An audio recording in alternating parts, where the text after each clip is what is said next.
Revisar brevemente la sección 411. Ustedes se preguntarán, bueno, ¿y por qué no hacemos la otra? Primero, por el tiempo. No lo tenemos. Desgraciadamente el tiempo es corto. Sin embargo, si esta primera sección nos queda un poquito clara, por lo menos la estructura, de alguna manera ustedes, no con poco esfuerzo, porque todo texto bíblico es sudarla, podrán interpretar la segunda parte, porque el esqueleto es el mismo. Lo que van a cambiar son los símbolos. Por poner un ejemplo, en esta sección que vamos a ver, cuando llegue la limpieza de la tierra, lo que va a ocurrir es que suena una trompeta. Con cada trompeta vamos a ir organizando el mundo. O sea, el símbolo es la trompeta. En la segunda catequesis, la organización del mundo se va dando con copas. 7 trompetas, 7 copas. Ya, solamente cambiarán es los símbolos. Entonces, empecemos con el capítulo 4. Quiero que lo vayan viendo en su Biblia, por lo menos tenganla abierta en el capítulo 4. Antes de explicar el sentido, aquí hay una teofanía. La palabra teofanía, hace un rato salió teocracia, y ya sabemos que teo significa Dios. Cuando hablamos de una teofanía, estamos hablando la revelación que Dios se hace. No sé si ustedes recuerdan revelaciones, cuando Dios habla con lenguaje humano para que lo entendamos. Ejemplo en el Antiguo Testamento, la zarza ardiente. Eso es una teofanía, ¿no es cierto?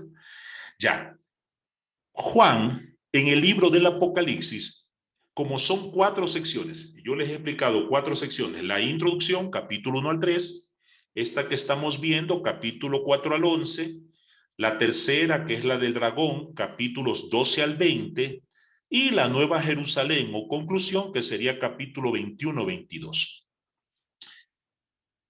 Cada una de estas secciones, cada uno de estos bloques, Juan lo va a empezar con una teofanía. Por ejemplo, la introducción va a poner la teofanía. Y oí una voz a mis espaldas y vi a uno como el Hijo del Hombre. La teofanía es el Hijo del Hombre. Y va a explicar que el Hijo del Hombre tiene un vestido blanco, tiene el cabello blanco, sus ojos son como sol que alumbra, su boca es como una cascada de río. Toda una teofanía hermosa antes de hablar de las 7 iglesias, de esas 7 cartas que he mencionado. El segundo ejemplo es este. Antes de iniciar las 7 etapas de la historia, pone el trono de Dios, para decir que Dios sentado en el trono me dio la revelación. ¿Ya? La pregunta es, ¿por qué Juan antes de cada bloque empieza primero con una teofanía? La respuesta que nos damos es, Juan pone una teofanía para decir todo lo que viene a continuación. No es que yo me lo inventé o que yo tengo locura, es Dios mismo quien me lo reveló. Esto nació del ambiente divino. Por eso tengo que hablarle a las 7 iglesias y decirle lo bueno y lo malo que tienen. Antes de eso voy a decirle que yo tuve un encuentro y vi al Hijo del Hombre y que el Hijo del Hombre me dijo, anda y dile eso a las iglesias. En este segundo ejemplo, antes de decir qué es lo que pasa con cada uno de los sellos, de las etapas de la historia que va a explicar, primero dice, yo estuve presente cuando Dios se me reveló. Y eso es lo que encontramos en el capítulo 4, si ven en su Biblia. Nos va a hablar del trono de Dios. Es decir, todo lo que viene a continuación está avalado por Dios. Y ahí, pues, si ustedes revisan, nos va a tratar de contar cómo es ese ambiente donde vive Dios, ¿no? Él está sentado en el trono y el texto nos va a decir que alrededor de él, al lado derecho tiene 12 ancianos y al lado izquierdo 12 ancianos, o sea, 24 ancianos que lo rodean, que quiere simbolizar los 12 que están de un lado a las 12 tribus de Israel. Diríamos simbólicamente a los 12 padres de las tribus de Israel, el Antiguo Testamento, el pueblo de Israel. Los otros 12, los 12 apóstoles, es decir, la iglesia. Lo que Juan está diciendo es que delante de Dios están todos los hombres y mujeres que supieron aceptar la voluntad de Dios, tanto en la antigua alianza como en la nueva alianza. Qué bonito. Dice que va a haber un río transparente porque ya no habrá pecado. Y un arco iris hermoso y piedras preciosas. Todos son lenguaje para decir que estamos frente a lo más excelso, frente a Dios, al Creador. De paso, dice que había 4 seres vivientes que lo adoraban permanentemente, ¿no? Uno como águila, uno como león, uno como toro y uno como hombre. Símbolo tomado del libro de Daniel que quiere simbolizar todas las virtudes humanas, es decir, todas las virtudes de lo que Dios creó, reconoce que hay un solo creador. Una llamada de atención, por ejemplo, a los hombres, que a veces el pecado desde siempre nos han dicho, es que el ser humano, hombre y mujer, se quieran creer dioses. Tenemos que ser santos como Dios es santo, dice Jesús, pero eso significa que tenemos que actuar como actuó Dios, que donde había sufrimiento puso paz, donde faltaba comida puso la creación. Así tenemos, en ese sentido sí tenemos que ser santos y no el pecado de Adán y Eva en el inicio, que creía que ser hombre, que sentirse Dios era que los demás me vengan y se arrodillen delante mío. Eso es pecado. ¿Ya? Entonces ahí está la presencia de Dios para iniciar todo. Luego en el capítulo 5 Juan va a explicar cuál es el problema y nos va a decir que le entregaron a él un libro donde estaba narrada la historia de la humanidad. Pero hay un problema, ese libro tiene 7 sellos. Yo no sé si ustedes recuerdan que en un momento determinado, a ver, lo voy a decir de otra manera. Hubo un momento en la historia en que cuando alguien escribía una carta para conservar la confidencialidad, para que nadie se entere lo que usted escribía, enrollaba el librito, el papel, ¿no? Lo hacía un tubito.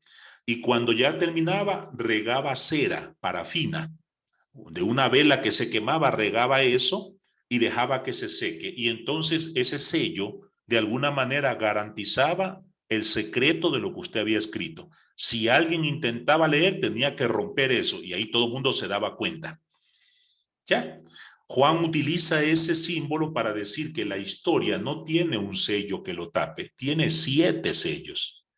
O sea, lo que está tratando de decirnos es que la historia es tan incomprensible que nadie es capaz de entender por qué están pasando tantas cosas. Nadie entiende por qué hay guerras, terremotos, incendios, asesinatos, violaciones, nadie. Por eso, Juan en el capítulo 5 dice allá en el versículo 4, capítulo 5, versículo 4 dice, entonces yo comencé a llorar desconsoladamente porque no había nadie digno de abrir el libro, de explicarme la historia, de hacerme entender por qué tantos problemas. Yo creo que eso a veces nos pasa hasta a nosotros, ¿no? Que a veces nos sentimos impotentes de no saber por qué me pasa esto. ¿Cuántas veces yo he escuchado personas que dicen, por ejemplo, Jorge, que pueda decir, trato de portarme bien, ser honesto, ser trabajador, no hacer daño? ¿Por qué me va mal en la vida?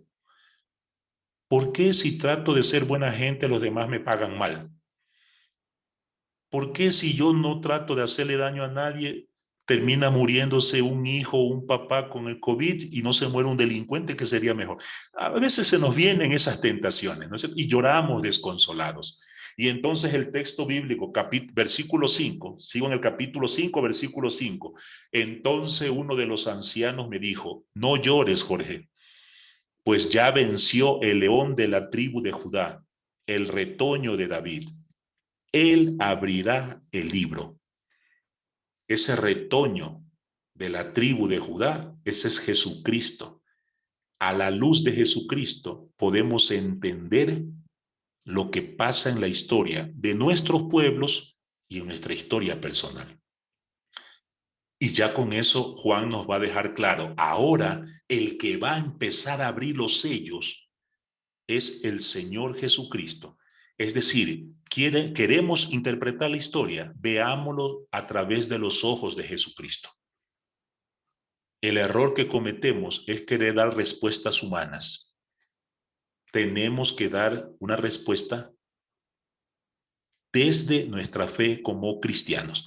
Y en el capítulo 6 se empiezan a abrir los sellos. Se empiezan a abrir los sellos, ¿no? Con cada sello se va a revisar una parte de la historia. Los primeros 4 sellos, que corresponden a los caballos, nos van a hablar del pasado, es decir, de la historia que ya pasó.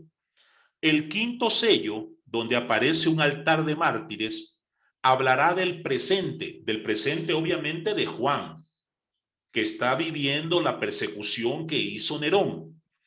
Y los 2 sellos restantes van a hablar del futuro, los 144,000 más las trompetas. ¿Ya? Déjenme ver si lo tengo aquí. Aquí están, vayamos acá. Aquí nomás quedémonos para no hacernos lío. ¿Cuáles son los 4 sellos del pasado? Lo va a hacer en un pedacito de texto. Si me siguen la lectura, estoy capítulo 6, versículo 1. Vi entonces cómo el Cordero rompía el primero de los 7 sellos. Estamos en el pasado, ¿no? Los primeros 4 son del pasado. Y vi a uno de los 4 seres vivientes que decía con voz de trueno, ven. Miré y vi aparecer un caballo blanco. El que lo montaba tenía un arco, se le dio la corona y salió como vencedor, dispuesto a vencer. Cuando el Cordero rompió el segundo sello, vi un caballo rojo y el que lo montaba tenía una gran espada. Cuando rompió el tercer sello, vi un caballo negro y el que lo montaba tenía una balanza. Y cuando rompió el cuarto sello, estoy hacia el versículo 8, vi un caballo amarillento y al que lo montaba se lo llamaba muerte. En pocos versículos pasan 4 caballos raudos, uno blanco, uno rojo, uno negro y uno amarillento o verdoso. Los que somos ecuatorianos de la costa, para tener ese color exacto diríamos color zapallento. Ese es el amarillento, ¿no? Un zapallento diríamos. Con estos 4 caballos de manera muy rápida, y ellos sí entendían eso, Juan les está haciendo un resumen de la historia. El caballo blanco les quiere recordar que a lo largo de la historia el pueblo sufrió muchas invasiones. Imperios asirio, sirio, persas, griegos, babilonios, romanos. ¿Cuántas veces fuimos invadidos, desterrados? ¿Cuántas veces nos volvieron esclavos? Y Juan les pregunta a ustedes aquí, le pregunta a María Francisca, ¿Dios te abandonó? Entonces, ¿por qué tienes miedo ahora que Nerón te esté persiguiendo? Pues, si sabes que Dios tiene la última palabra, ¿por qué sufres? El caballo rojo, porque no solamente fuimos invadidos, ¿cuántas veces nos tocó ir a la guerra? ¿Cuánta sangre se derramó? Eso simboliza el color rojo. ¿Cuánta violencia vivimos? Leti, Dios nos abandonó en medio de esas violencias. No, nunca nos abandonó. Entonces, ¿por qué tienes miedo? El tercer caballo es negro y trae una balanza, porque no solamente fuimos invadidos, no solamente sufrimos guerras. Mercedes, ¿cuántas veces nuestros propios hermanos nos explotaron, nos esclavizaron, nos hicieron trabajar y no nos pagaron, nos hicieron pagar impuestos injustos? ¿Cuántas veces por pagar impuestos no tuvimos que comer? ¿Dios nos abandonó? Nunca nos abandonó. Y el último caballo que es amarillento, verdoso, porque Norma, no solamente que sufrimos invasiones, guerras, explotaciones, ¿cuántas veces hemos sufrido enfermedades, pandemias, COVID? ¿Cuántos hermanos murieron? ¿Dios te abandonó? Entonces, ¿por qué ahora con la persecución de Nerón te pones tan nerviosa, tan asustada, tan insegura, creyendo que Dios te va a matar? Bonito, ¿cierto? Con 4 sellos abiertos, les ha hecho un recorrido en historia y nos lo ha hecho a nosotros. Por eso trato de poner nombres concretos. Porque eso es lo que hemos vivido. Nosotros también hemos sufrido invasiones. ¿Cuántas veces nuestros parientes tuvieron que emigrar del país porque no tenían trabajo? ¿Cuántas veces nos quedamos sin trabajo? ¿Cuántas veces los hijos se acostaron a dormir sin comer? ¿Cuántas veces hemos tenido gobiernos de pacotilla, por no decir otra cosa, ya? ¿Dios nos abandonó?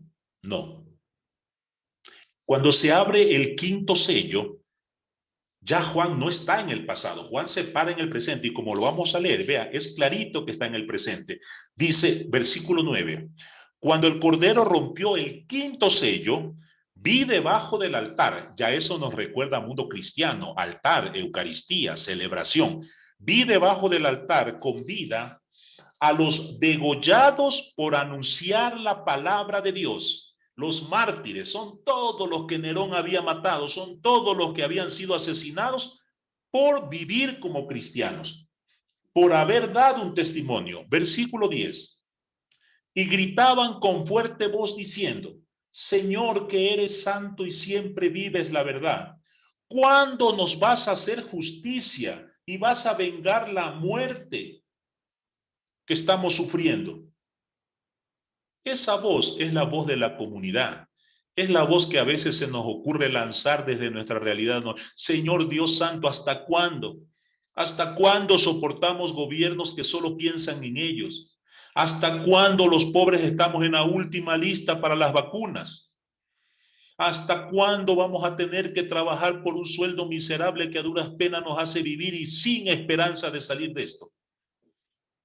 ¿Hasta cuándo tenemos que soportar que nuestros hijos sean asesinados, que nuestras mujeres sean violadas? ¿Hasta cuándo? Versículo 11.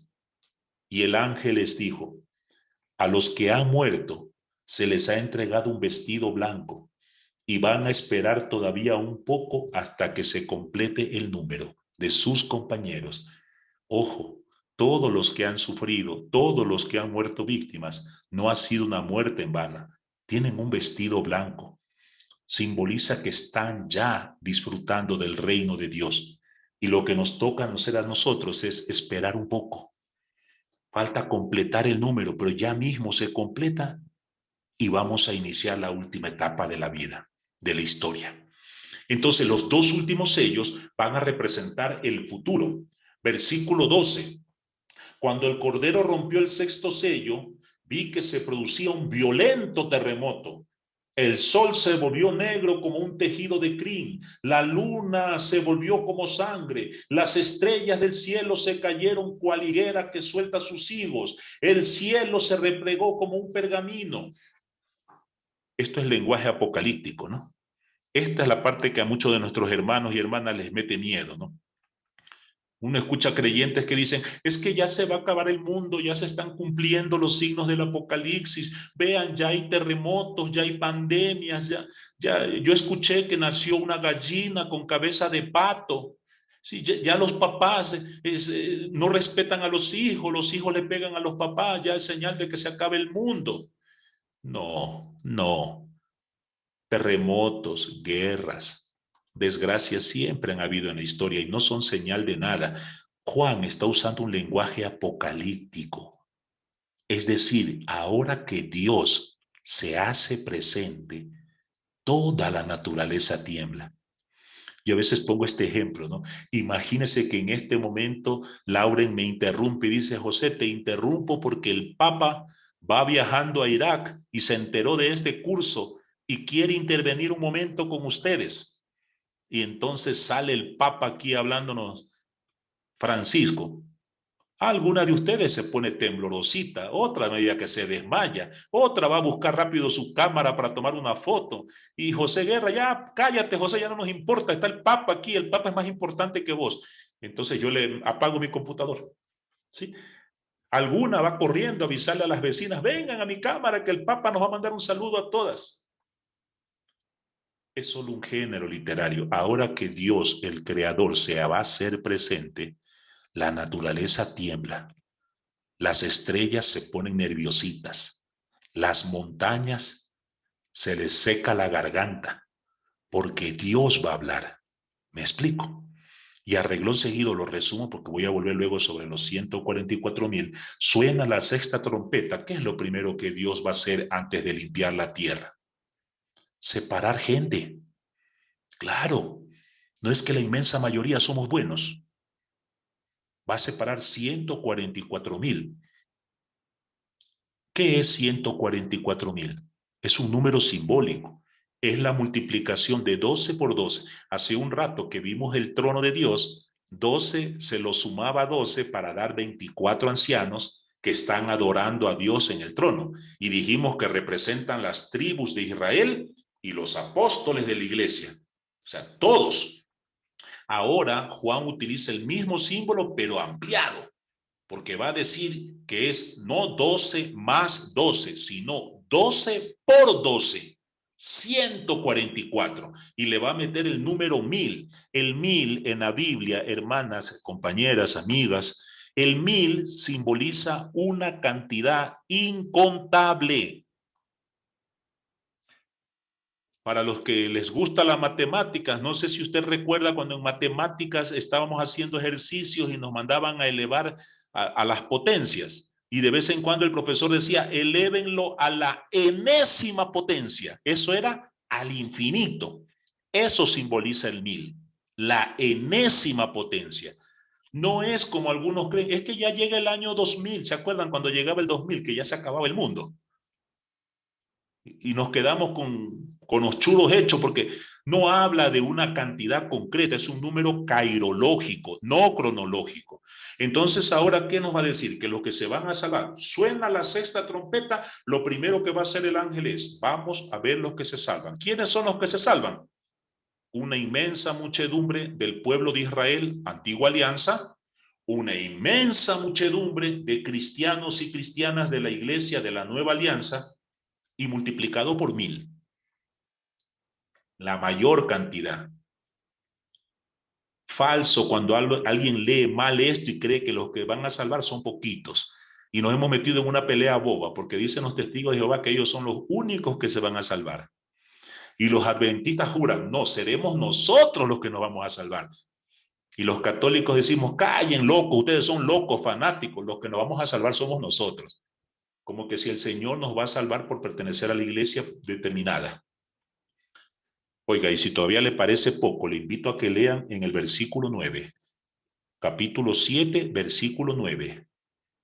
Después de nombrar a todos los 144,000, dice el versículo 9, después de esto miré y vi una multitud enorme que nadie podía contar, gente de toda nación, raza, pueblo y lengua, todos de pie ante el trono y ante el Cordero. Todos vestían de blanco, todos llevaban palmas en sus manos y todos adoraban a Dios. Entonces, mis hermanos y hermanas, ¿de dónde nos viene a nosotros la idea de que los que se van a salvar son pocos? Y Dios lo que más desea es que se salve la inmensa mayoría. Acuérdese lo que dice Jesús: más alegría hay en el cielo por un pecador arrepentido que por 99 justos. Con la sexta trompeta se nos quiere anunciar que Dios no quiere el sufrimiento de la humanidad, quiere salvarla.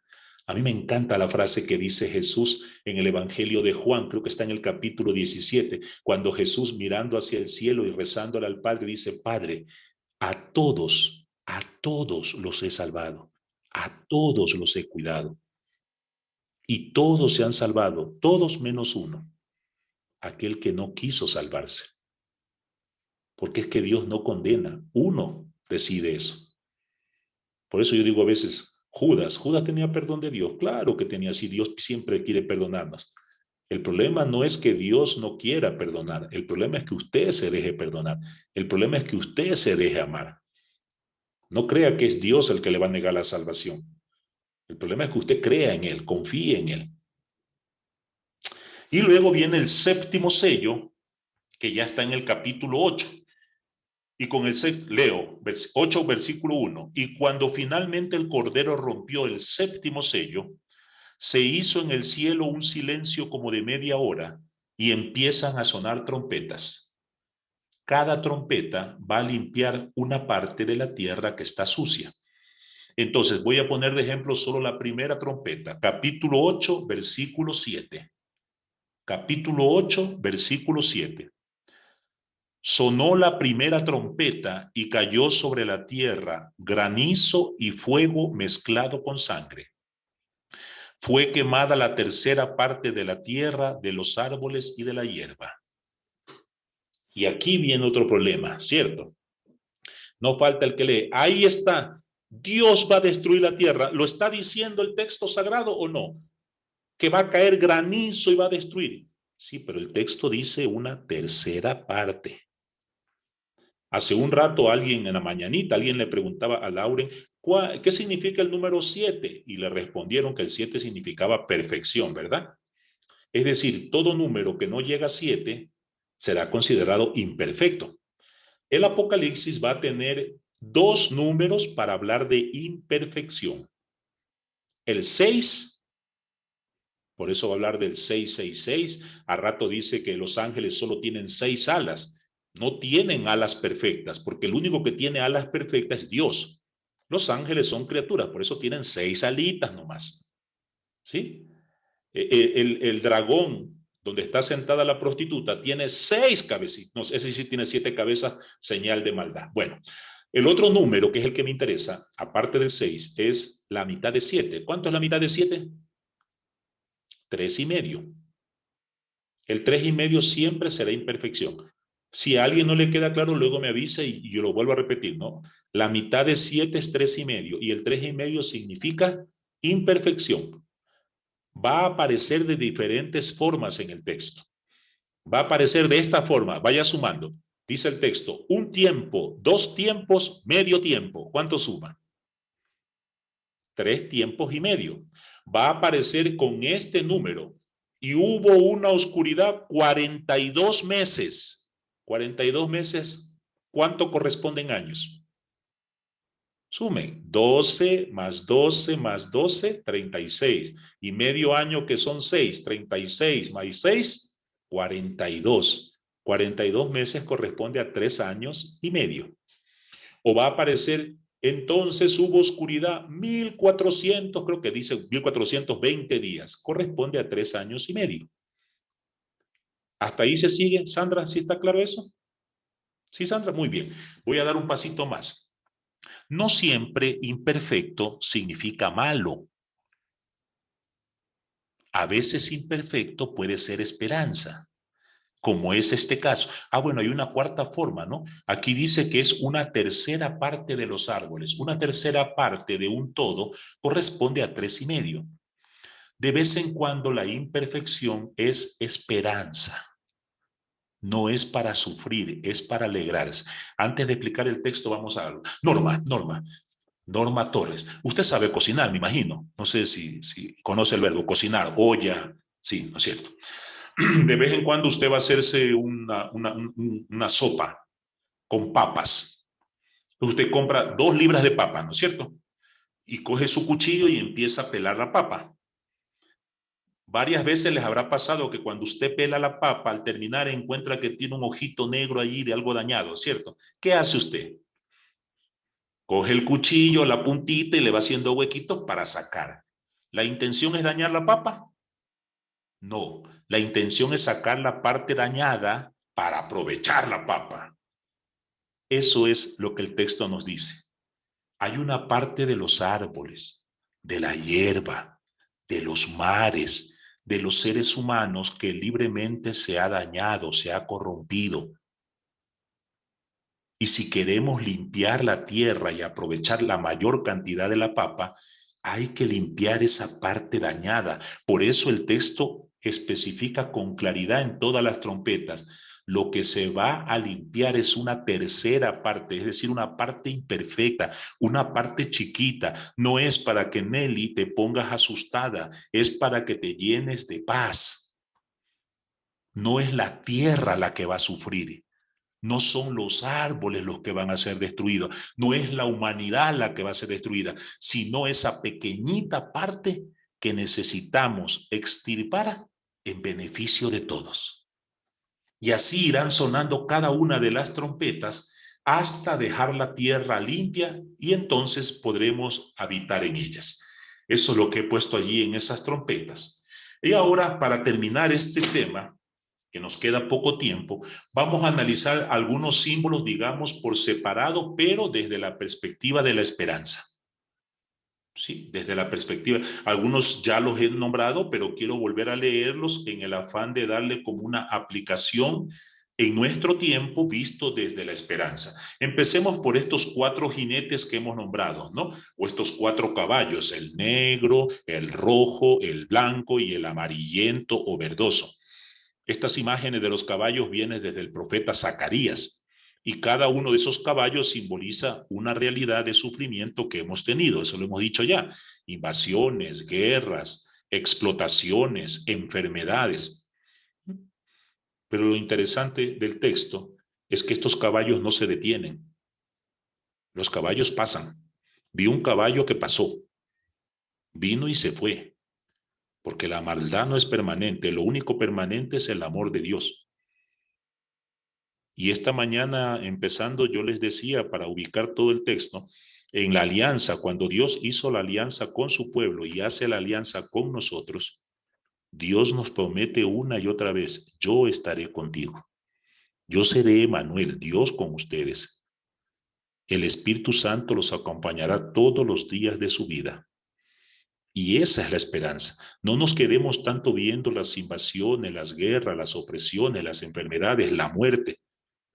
Veamos que a pesar de todo eso, a pesar del esfuerzo que hacen la gente, los agentes del mal, por hacernos creer que todo este mundo está podrido, tenemos que levantar una esperanza.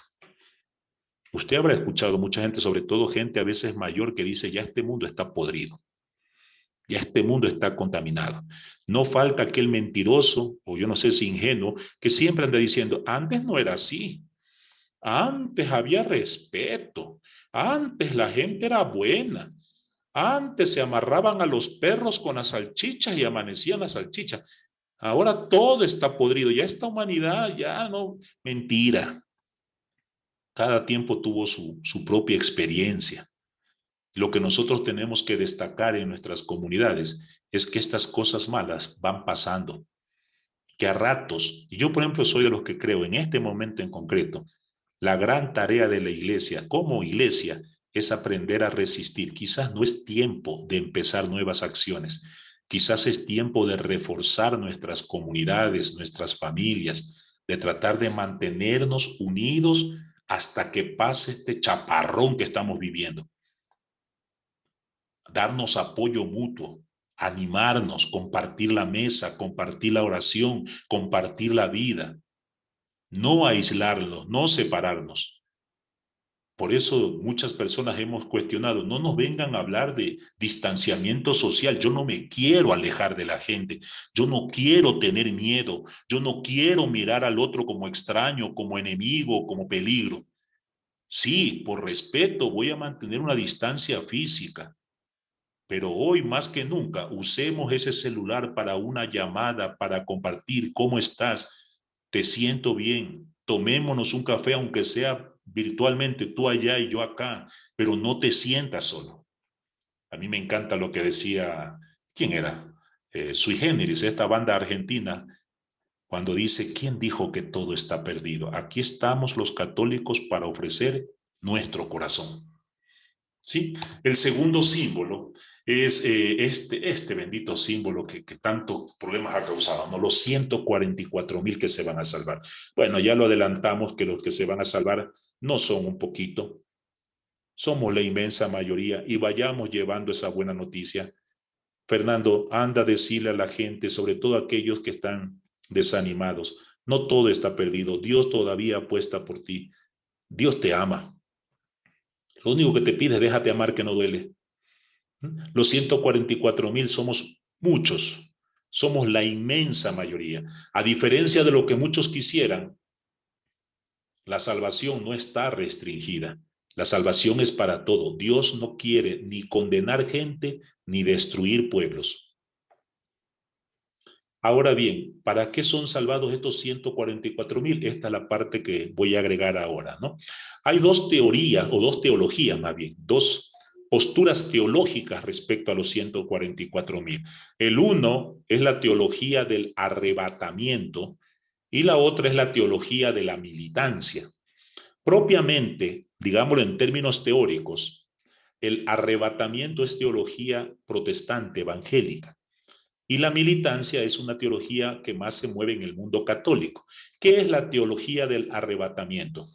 Algunos interpretan que los 144,000, esa inmensa muchedumbre, va a ser salvada por Dios y llevada en trenes a un palco allá arriba en el cielo, donde se van a sentar cada uno con sus canguil, con sus palomitas de maíz y una gaseosa, para desde el cielo disfrutar del espectáculo del Cordero y los ángeles limpiando la tierra, venciendo a la maldad. Y cuando ya todo esté limpiecito, los van a bajar del cielo, por eso se llama arrebatarlos al cielo, van a bajar a la tierra para que disfruten. En esa teología, por ejemplo, mucha gente ahora ya, por ejemplo, no quiere bailar, no quiere ir a fiesta, no quiere esto, no come esto, porque hay que estar preparados, no hay que meterse en nada, aislémonos del mundo, tratemos de ganar la visa para poder ser llevados al cielo. Respetable, pero es una teología. La otra es la militancia, que es un poco lo que hemos hecho desde América Latina. Los 144,000 son ustedes y yo, ¿no? Sandra, Fernando, Inés, somos nosotros. Y no vamos a ir al cielo para mirar desde el palco la película, sino que Dios nos convoca para agarrar escoba, trapeador, agua, detergente y ponernos junto con el Señor a limpiar esta tierra. Porque si esta tierra es nuestra casa, ¿quién tiene que limpiarla? Pues nosotros. Por eso lo llamamos militancia.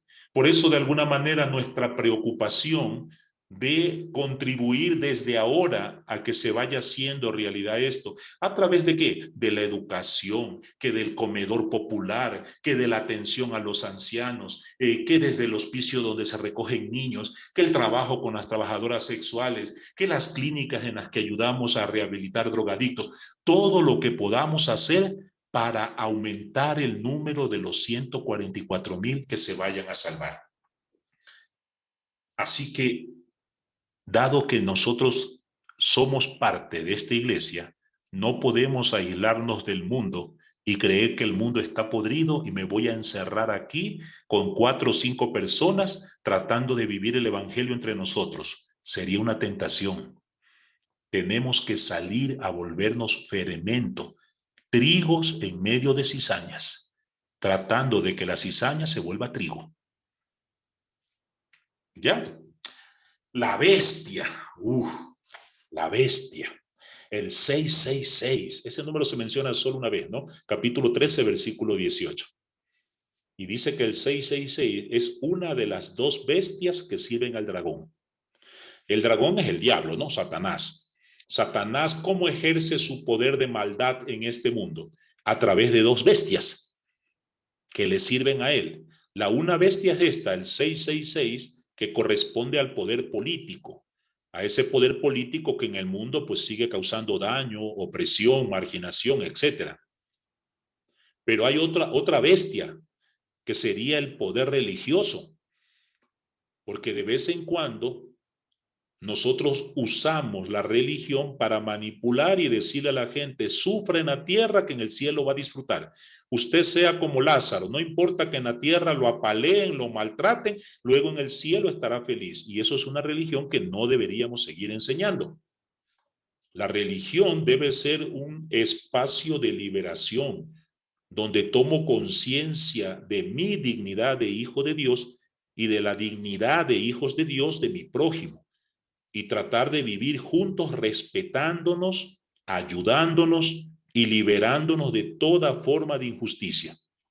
Para eso sirve nuestra experiencia religiosa. Ahora bien, esta bestia de poder político, el 666, no ha faltado quien lo identifica con un personaje. ¿No es cierto? Haciendo juego de palabras, algunos han querido identificarlo como Nerón. Dicen que la suma de las 3 letras de Nerón, NRN en hebreo sumaría 666, lo que en el fondo no es verdad, por si acaso. La suma de esas letras no da, tienen que meterle una letra E, el valor numérico de una E para que dé 166. Otros dicen, no, pero es que es en griego, las letras sumadas en griego. No sé si ustedes saben, pues todas las letras en los diferentes alfabetos tienen un valor numérico, ¿no? Nosotros tenemos el latín como lengua madre, de ahí viene el castellano. Y ustedes saben que todas las letras en latín tienen un valor. A ver si se acuerdan. ¿Cuánto vale la L en romano? 50. ¿Y la C? 100. ¿Y la M? 1000. ¿La X? 10. ¿La V? 5.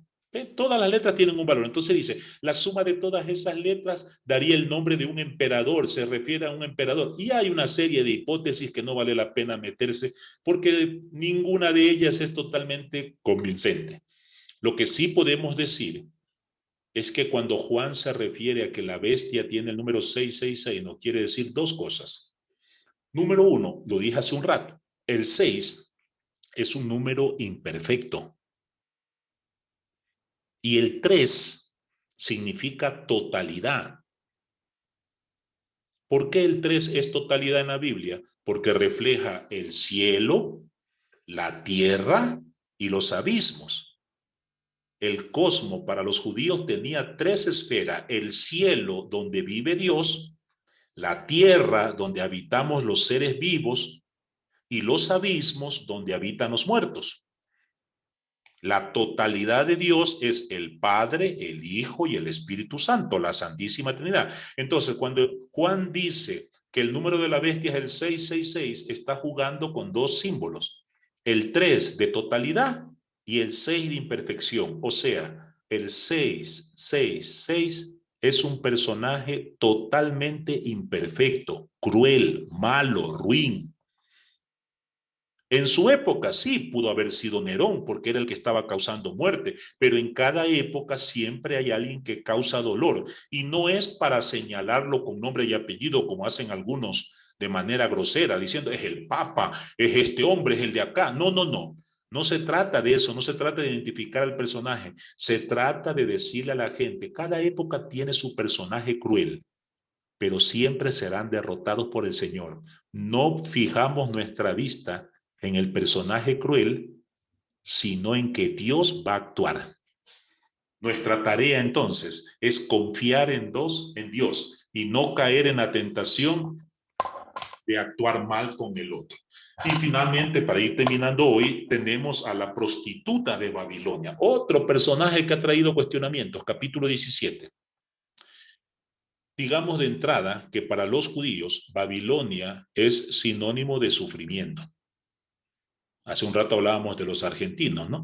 Yo no sé si estaré en lo correcto, ya no puede decir la compañera, pero si alguien quiere hablar de sufrimiento en Argentina, hablando de ciudad, puede hablar de las Malvinas, ¿no es cierto? Como situación dolorosa que significó mucho dolor para la población argentina. Cada país tiene una ciudad o un evento que les marca la vida.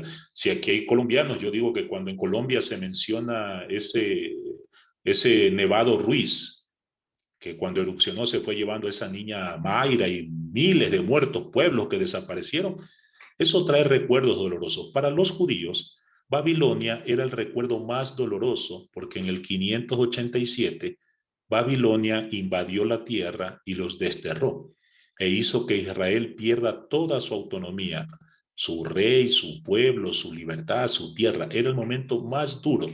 En el Antiguo Testamento se quiere hablar de sufrimiento y se habla de Babilonia.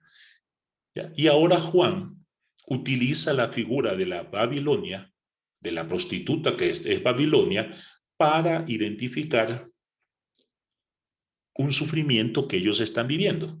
Unos dicen que Babilonia es directamente Roma. Roma en cuanto imperio, como ciudad imperial, que estaba persiguiendo como a través de Nerón, matando, que exigía en época de Domiciano que al César, al emperador, se lo declare hijo de Dios. Entonces, Roma sería esa prostituta Dice el texto incluso que tiene en su mano una copa y se está bebiendo la sangre de los mártires.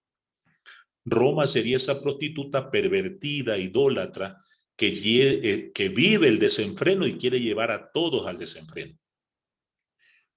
No falta algún otro, que no, lo digo solo porque lo van a encontrar, pero por favor ni hagan caso porque me parece que esto es demasiado antisemita incluso.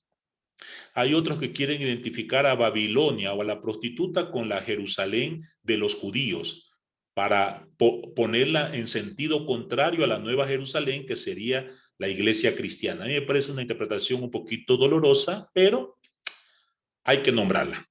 Y tercero, no falta los que dicen que la prostituta, la Babilonia es la iglesia católica, pues. No, ninguna de ellas. Babilonia es toda sociedad que no apuesta por salvar la vida y por defender la dignidad. Nuestra tarea es apostar por hacer resistencia y empezar a construir ese reino de Dios, que frente a la Babilonia que hay en todos lados, vayamos construyendo la nueva Jerusalén. ¿Mm? La mujer y el niño, que también aparecerá ahí en el capítulo 12, la imagen más conocida de ella, bueno, a nivel de América Latina sería la Virgen de Guadalupe, ¿no? Aquí en Quito tenemos la Virgen del Panecillo, la Virgen de la Inmaculada, todas ellas quieren representar a esa mujer que tiene el niño en sus brazos. Esa mujer representa de alguna manera a toda la iglesia que vamos cargando con ese niño en brazos, ese niño que son los más débiles, que son los más pobres, que son los más vulnerables y a los que nosotros tenemos que salvar de que el dragón no termine comiéndoselos. ¿Sí? Propiamente para nosotros católicos hemos querido hacer una representación simbólica, sentida, de que esa mujer con el niño en los brazos es la Virgen María, mujer del pueblo, mujer que dijo sí para iniciar todo este proceso de institución del reino de Dios. Sí, está bien decirlo que es María, pero siempre con mucho cuidado, ¿no? Siempre con mucho cuidado, porque en un diálogo ecuménico también pudiéramos decir que esa mujer con el niño en los brazos también es Israel, porque Israel también en su momento luchó contra la opresión. Y la última parte para terminar ya la jornada que hemos tenido, como conclusión, cómo vivir el Apocalipsis como un imperativo para nosotros los creyentes. Esta es la conclusión, crear una nueva Jerusalén. Jerusalén en sentido amplio, ecuménico, inclusivo. El Apocalipsis concluye con una esperanza, que va a haber cielos nuevos y tierra nueva. Una ciudad de Dios que será toda la tierra, sin fronteras, sin clases sociales, sin divisiones ni por color, ni por confesión religiosa, ni por clases sociales, ni por lengua, ni por nada. Una sola casa donde Dios habita con nosotros. Por eso el llamado, ven Señor Jesús, a que se cumpla esas bodas del Cordero con su esposa la iglesia. Iglesia entendida católica en su sentido profundo, es decir, iglesia universal. No iglesia que margina o aísla, sino iglesia universal. Esa es nuestra esperanza y no debemos perderla nunca, porque eso es finalmente lo que anima nuestro camino eclesial. En el momento, compañeras, compañeros, hermanas y hermanos míos, en el momento en que perdamos la ilusión de que el reino de Dios se va a hacer presente, mejor apague y dispare para otro lado, porque la nuestra es una lucha a rajatabla por mantener esta esperanza. Creemos que a ratos dudamos, sí, entonces digamos como aquel hombre que humildemente le dijo a Jesús, yo creo, Señor, pero aumenta mi fe. No permitas que vaya perdiendo esta ilusión de que el reino de Dios va a llegar. ¿Qué jornadita la que hemos tenido? Tenemos 5 minutos para responder alguna preguntita si es que algo de esto quedó. En la tarde vamos a volver sobre esto, pero básicamente ahí sí ahora me gustaría escuchar algunas lecturas, interpretaciones, algunos comentarios y conversamos sobre el tema. ¿Por ahora hay algo? ¿Alguien tiene algo? Voy a ver si aquí en el chat hay algo, si no, vamos terminando. Alguien habló de Hitler aquí, gracias por las cuestiones, ya debo irme, mi computadora no la sé manejar, etcétera. Si no, vamos terminando porque a estas alturas las tripas empiezan a preguntar si las muelas son difuntas. Y hay que decirle que las muelas están vivitas y con ganas de triturar lo que nos pongan. Laura, en la tarde, ¿a qué hora nos encontramos?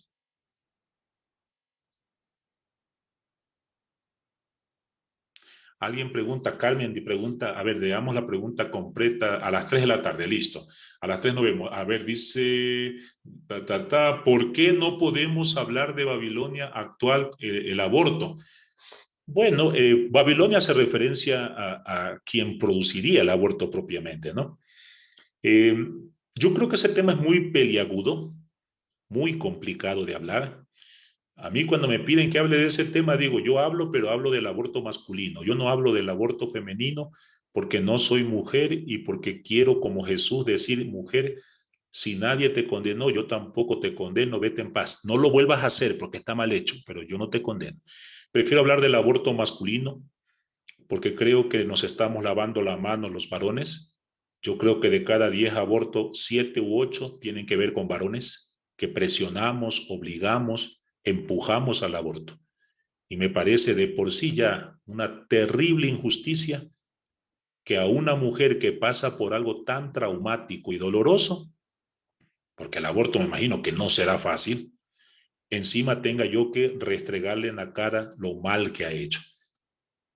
Eso que se encargue Papito Dios de juzgarlo.